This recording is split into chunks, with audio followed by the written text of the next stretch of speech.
Hi, I'm Sam, and this is Sam Says. Today I'm going to be taking a look at Pirate 21.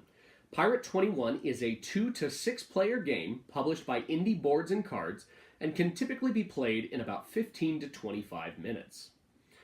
So, in Pirate 21, every player is competing to be the first to get 4 coins. The game is going to be played over a series of rounds until someone has accomplished that goal. How a round goes is every player is going to be dealt 2 cards. One of those cards is going to be placed face down and is secret from all other players, and one will be played face up. Every card has 2 different things on it that are important. One of them is the numerical value of the card.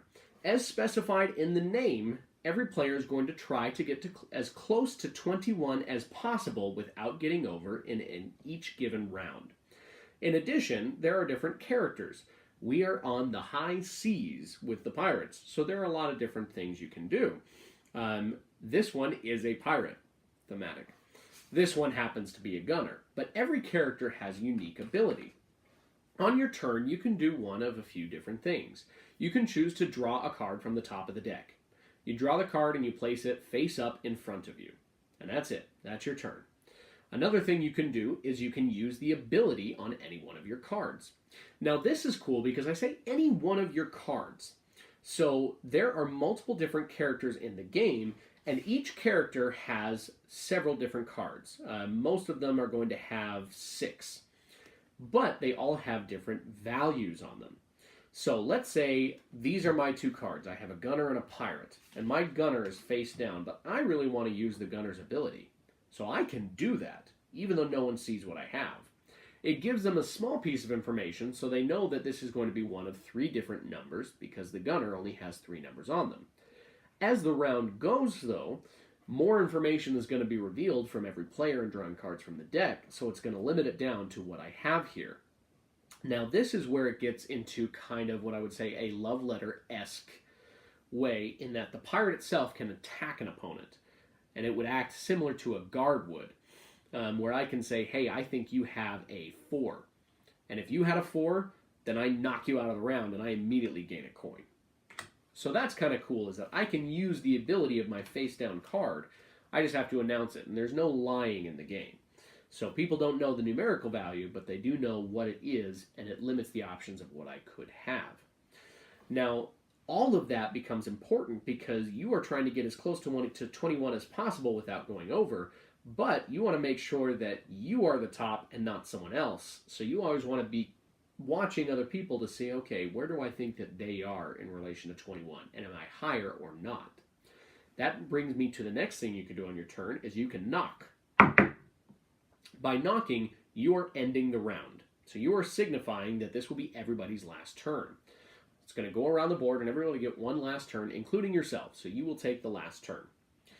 At that point, then everyone is going to compare numerical values. One other thing you can do on your turn is you can pass. You just choose to do nothing, which happens often.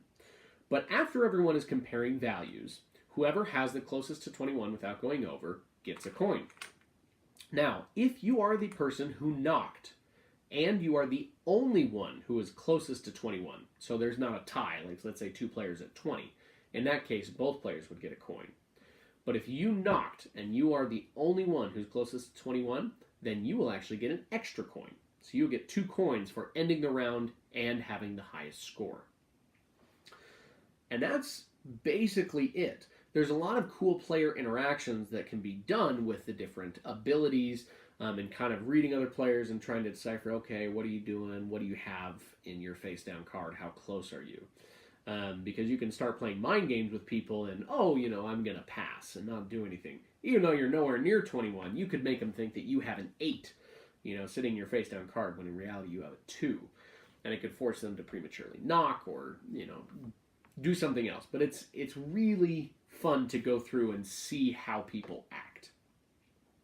I would say that this game is a mixture between 2 games that I very much enjoy. One of them I already mentioned is Love Letter. It has a lot of similar feels to Love Letter, and Love Letter is a fantastic game. And the other game is Star Wars Empire vs. Rebellion, which is where you have two people competing to get specific numbers, not necessarily 21. But this game takes a lot from both of those.